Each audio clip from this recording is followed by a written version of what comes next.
সামান্য একটু গরম খাবারের আশায় তীব্র শীতে ঘণ্টার পর ঘণ্টা লাইনে দাঁড়িয়ে আছে ইউক্রেনের রাজধানী কিয়েভের বাসিন্দারা। গত 17 জানুয়ারি শনিবার দেখা যায় এই হৃদয় বিদারক দৃশ্য।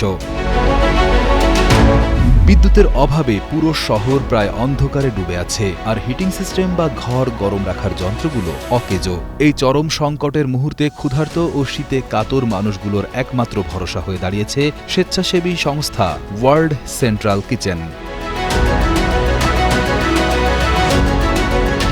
ইউক্রেনের রাজধানী কিয়েভের পরিস্থিতি এখন ভয়াবহ বললেও কম বলা হবে। একদিকে মাথার উপর যুদ্ধের দামামা, অন্যদিকে হাড় কাঁপানো ঠান্ডা। বর্তমানে কিয়েভের তাপমাত্রা -14 ডিগ্রি সেলসিয়াসের আশেপাশে ওঠানামা করছে।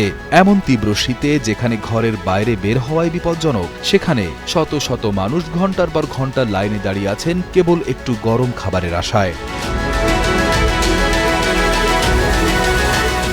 শহরের বেশিরভাগ এলাকাতেই এখন বিদ্যুৎ নেই, আর বিদ্যুৎ না থাকা মানে আধুনিক কিয়েভের ফ্ল্যাটগুলোতে রান্নার কোনো উপায় নেই।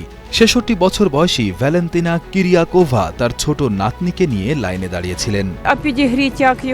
আমরা একটি বহুতল ভবনে থাকি, তাই বিদ্যুৎ নেই। আর বিদ্যুৎ না থাকলে চুলাও চলে না, গরমের ব্যবস্থাও থাকে না। বিদ্যুৎ না থাকায় আমরা এখন এক ফোঁটা পানিও গরম করতে পারছি না, রান্না তো দূরের কথা।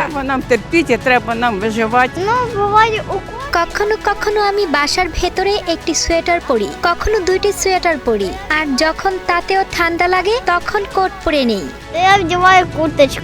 তবে এই ধ্বংসস্তূপের মাঝেও মানবতার উজ্জ্বল দৃষ্টান্ত স্থাপন করেছে ওয়ার্ল্ড সেন্ট্রাল কিচেন।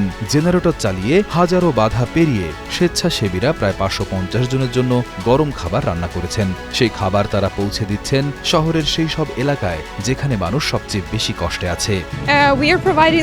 আমরা কিয়েভ জুড়ে হাজার হাজার খাবার সরবরাহ করছি। প্রতিদিনই আমরা আরো বেশি করার চেষ্টা করছি।